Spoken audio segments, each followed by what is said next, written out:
Magandang araw po sa bawat isa. Welcome po sa ating online Bible studies dito po sa Sapron, Philippines. Ang ating pong pag-uusapan sa araw na ito, it's all about forgiveness. Yung forgiveness po, tinuturo yun ng salita ng Diyos sa bawat mananampalataya. At itong forgiveness na to, ito rin po ang isa sa pinakahirap ang tao na gawin o sundin. Kaya sa pag-aaral natin, nawa tayo po ay matuto at ang ating mapapakinggan na pangangaral ng salita ng Diyos sa araw na ito ay tuluyan maging blessing sa bawat isa sa atin. Para po sa mga may Bible, ang pagkukunan po nating teksto ay matatagpuan sa aklat ng Mateo, Matthew chapter 6 verses 14 at 15. Yan. Matthew chapter 6 verses 14 at 15. It's all about forgiveness. Sabi po ng Bible, verse 14, "For if you forgive men their trespasses, your heavenly Father will also forgive you." Verse 15, "But if you forgive not men their trespasses, neither will your Father forgive your trespasses." Shall we pray? Our God in heaven, salamat po sa pagkakataon at privilege na kami muling makakapag-aral ng iyong mga salita. Dalangin ko po, Panginoon, na pangunahan mo ang gagawing pag-aaral. Nawa ang Holy Spirit ang mag-work in our midst, Father God. Bigyan po kami ng sapat na kakayahan at kaunawaan upang ang salita mong mapag-aaralan ay lubusan namin maunawaan, tuluyan po namin itong gamitin habang kami po ay naglilingkod at nabubuhay dito po sa sanlibutan. Ingatan mo po ang kapahayagan ng iyong mga salita, saway ng kaaway nang walang makadistorbo sa mga nakakakinig o nakikinig. At ganun din po sa mga nanonood, Panginoon. Muli, ang iyong pangalan lamang ang mapuri at may taas sa aming kalagitnaan. This I ask and pray in Jesus' name. Amen and amen and amen. Ayun. So, sabi ko nga kanina, itong pagpapatawad o forgiveness ay nagiging burden hindi lamang sa mga unbeliever kundi maging sa mga mananampalataya. Maraming mananampalataya ang hirap na hirap sundin yung advice o yung salita ng Diyos when it comes to forgiveness.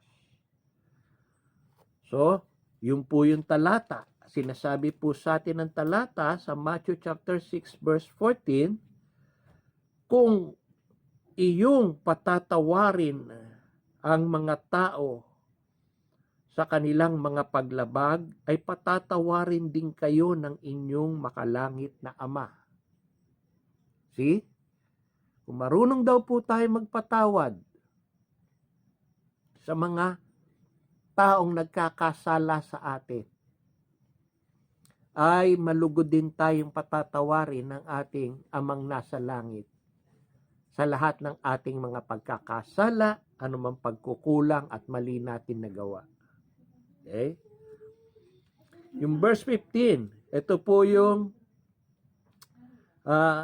karugtong. "But if ye forgive not men their trespasses, neither will your Father forgive you your trespasses." Kung hindi daw po tayo marunong magpatawad, hindi rin tayo patatawarin ng ating Amang nasa langit sa lahat ng ating mga paglabag. So meron pong pangako ang Diyos na kung tayo'y marunong magpatawad sa mga taong nagkakasala sa atin, malugod din tayong tatanggapin o malugod din tatanggapin ng Panginoon ang ating mga kapatawaran na hinihingi every time tayo ay nagkakasala sa Kanya. Okay? Kung titignan pa po natin yung sinasabi po sa mga gawa, Acts chapter 5, verse 31. Yes. Sa mga may Bible, please open your Bible in Acts chapter 5, verse 31. Ano po ba sinasabi ng talata? Him hath God exalted with his right hand to be a prince and a savior, for to give repentance to Israel and forgiveness of sin. Ayun. Itong repentance po, in general, yan ay bunga ng pagpapatawad. Kaya nagre-repent kasi tumanggap ng kapatawaran. Okay? Doon sa totoong tumanggap ng kapatawaran o pinatawad, magre-repent yan. Hindi na yan uulit. Hindi na gagawa uli ng same mistake all over again. Because he already received the forgiveness of his sin. That is why meron repentance. Pagtalikod sa paggawa ng kasalanan. That is repentance. At sabi dito, yung forgiveness of sin ay nakahanda na para sa mga Israelita. Ang kulang na lang, ang mga Israelites magre-repent. Okay?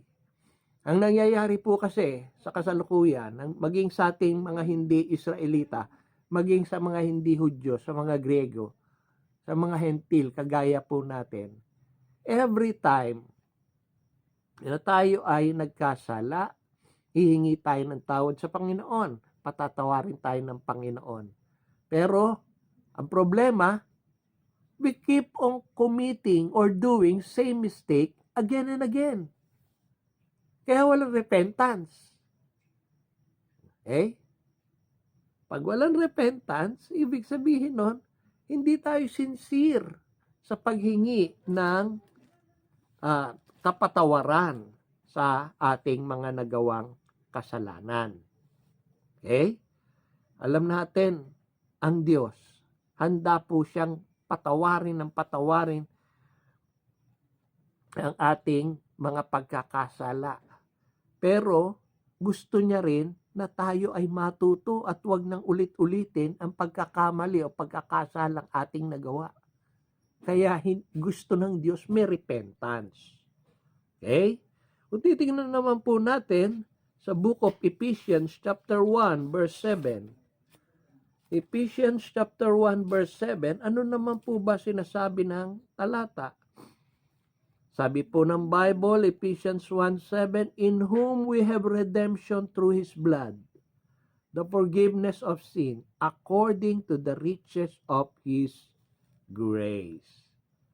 Sa mayamang biyaya ng Diyos, tayo ay binibigyan niya ng kapatawaran.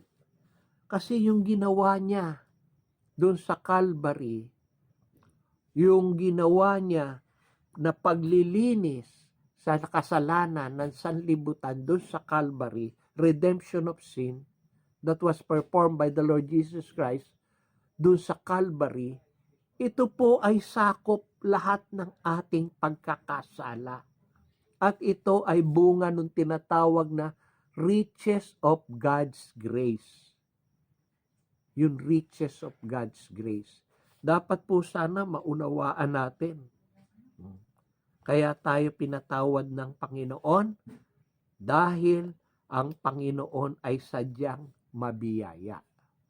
Okay. Alam po natin na all-knowing ang ating Panginoon. Lahat ng bagay alam niya. Lahat ng tao kilalang kilala ng Panginoon. Bilang niya nga, even yung bilang ng ating mga buhok, alam ng ating Panginoon. Siya yung creator natin eh. Okay? Ngayon, ang gusto mangyari ng Panginoon, yung mayamang biyaya ng Diyos, riches of His grace, ay tanggapin natin ng may sincerity. Okay? Pagkatapos natin humingi ng kapatawaran sa Panginoon, abay, dapat wag na natin uulitin yon. Eh, wag na po natin uulitin ang pagkakamali. Iningi mo ng tawad. So, uulitin mo na naman. Di parang dinadaya mo sarili mo tapos hihingi ka na naman ng tawad. Kasi alam mo, patatawarin ka ng Panginoon. Parang sinasamantala natin yung kabutihan ng ating Panginoon. So dapat, kung ikaw ay sincero sa paghingi mo ng forgiveness sa iyong mga pagkakasala, hindi mo na uulitin yan. Ikaw ay hindi na uulit na gawin muli, paulit-ulit yung same mistakes all over again. Sabi nga po dun sa John chapter 1 verse 9, if we confess our sin, He is faithful and just to forgive us our sins and to cleanse us from all unrighteousness. O ayaw mo pa ba niyan? Napakabuti ng Panginoon, no? He is faithful and just to forgive us our sins. So, wag po natin abusuhin yung kahabagan ng Panginoon. Porkit alam natin na tayo'y patatawarin, uulit-ulitin natin yung pagkakasala. Hindi po ganon. Okay? Pag pinatawad ka ng Panginoon with all sincerity, huwag mo na ulitin. Umiwas ka na magkasala. Okay? Dapat yung pagpapatawad po ini-enjoy ng bawat isa. Lalo't higit sa lahat ng mga mananampalataya, ng mga anak ng Diyos. Dapat ini-enjoy niya yung paghingi ng kapatawaran sa Panginoon. In Mark chapter 11, dito po, Mark chapter 11, verse 25. Ito po yung ehemplo na ini-enjoy ng mga anak ng Diyos yung paghingi ng kapatawaran. Kaya nga po, dun sa Lord's Prayer, yung ehemplo ng panalangin ng Panginoon, di ba? Meron pong quote-unquote doon na, and forgive us our trespasses as we forgive those who trespass against us. Oh. Kung ikay pinapatawad ng Panginoon, matuto ka rin magpatawad sa mga tao sa iyong kapaligiran na nagkakasala sa iyo. Okay? Mark chapter 11 verse 25. Ano po sinasabi? And when ye stand praying, forgive if ye ought against any, that your Father also which is in heaven may forgive you your trespasses. Okay? Pag tayo daw ay nananalangin, meron po tayong sinasambit na magpapatawad o pagpapatawad. Okay? Kung meron man nagkasala sa inyo, ihingi mo rin ng tawad sa Panginoon.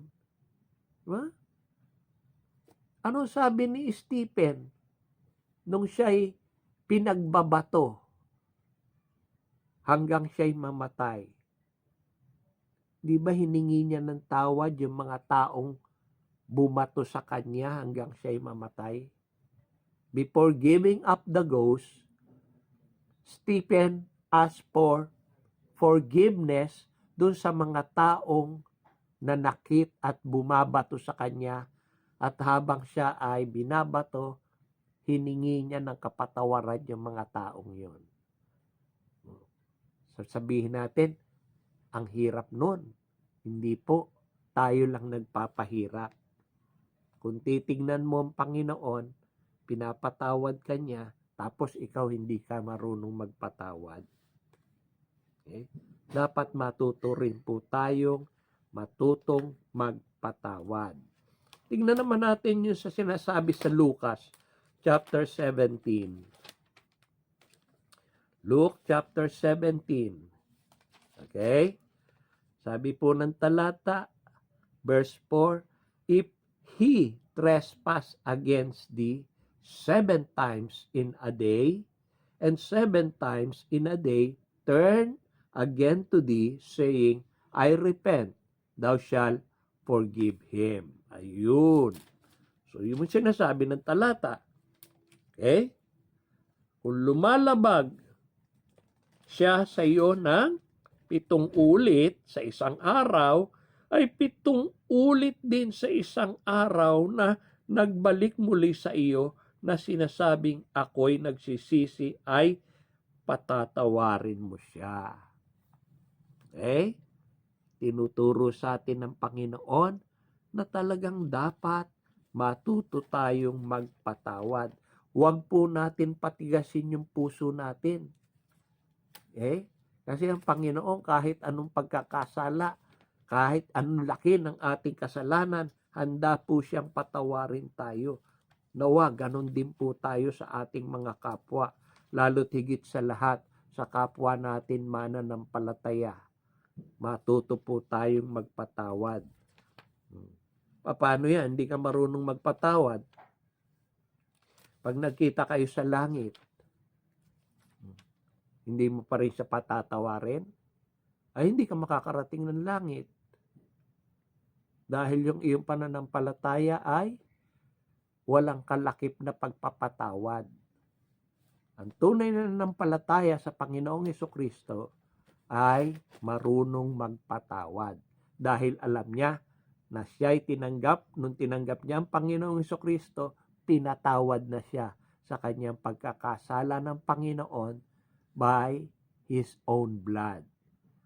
Okay? Remission of sin through the blood of our Lord Jesus Christ. Punta naman po tayo sa Ephesians. Ephesians chapter 4 verse 32. Ephesians chapter 4 verse 32. Okay? And be ye kind one to another, tender-hearted, forgiving one another, even as God for Christ's sake had forgiven you. Okay? So dito sabi po, maging mabait, mabuti sa isa't isa. May malambot na puso. Okay? Huwag mong patigasin ang puso mo. Ay, bahala siya. Basta hindi ko siya mapapatawad. No, that's wrong. Kung ganyan kaya attitude ng Panginoon sa atin, maliligtas ba tayo? Hindi. Kaya,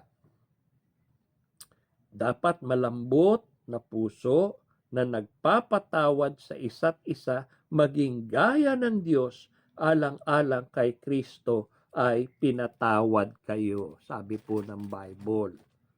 Okay? So, matuto tayong magpatawad. Dapat ini-enjoy natin yan.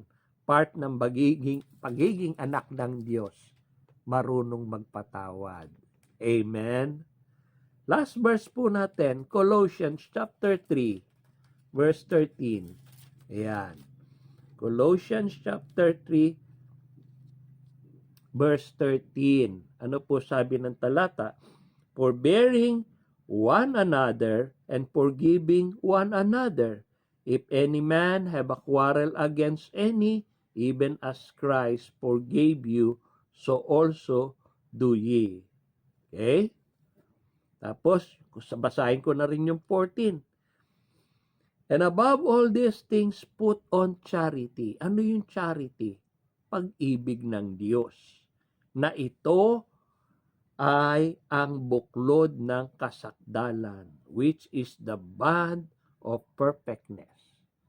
Be thou perfect as your Father in heaven is perfect. Sabi po ni Apostle Paul. Okay? Oh.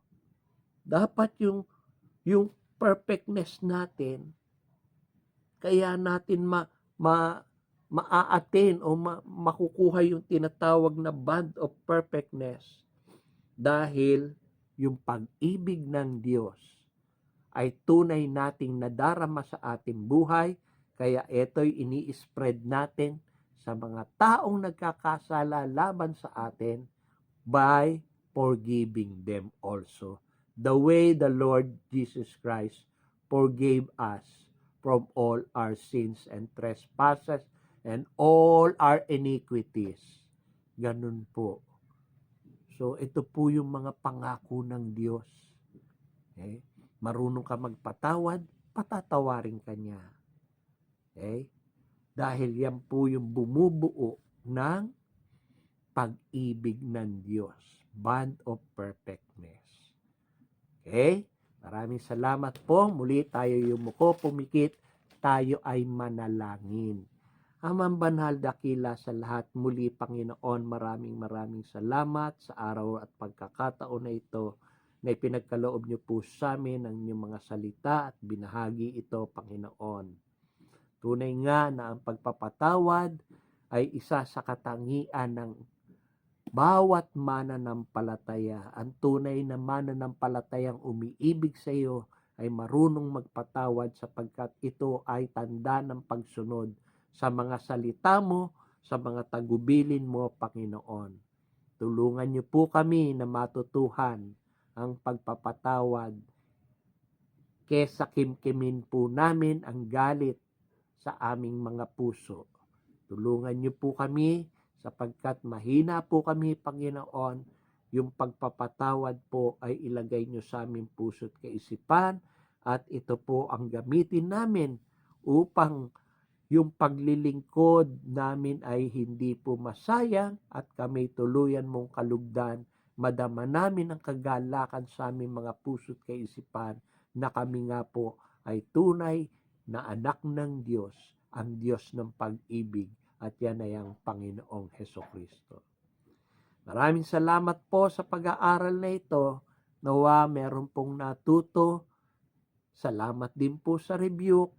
Nawa meron pong lumago at magpatuloy. Gamitin palagi ang mga salita mo, Panginoon, upang kami po ay magkaroon ng mataas na motivation, magpatuloy lang at huwag manghinawa sa tamang pananampalataya na amin pong sinimulan. Salamat po sa privilege na kami makapaglingkod sa inyo. Salamat po sa mga salita mo at kami po ay natuturuan, kami po ay lumalago at ito po ay para sa inyong kapurihan, sa inyong kaluwalhatian. Pagpalain po ang Sopron Philippines, pagpalain din po ang group of companies ng De Los Santos family.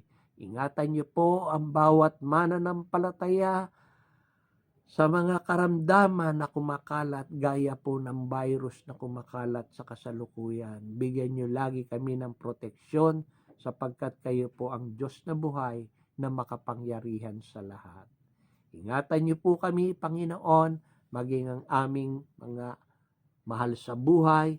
Ingatan niyo ang bawat isa. Ang lahat-lahat ng ito, Ama, dalangin po namin ng may buong pagtitiwala sa pangalan lamang, Ama, ng iyong anak na si Jesucristo, na siya pong aming Panginoon at aming tagapagligtas. All of these things in Jesus' name. Amen and amen and amen. Maraming salamat po. See you next online. God bless us all. Stay safe. Amen.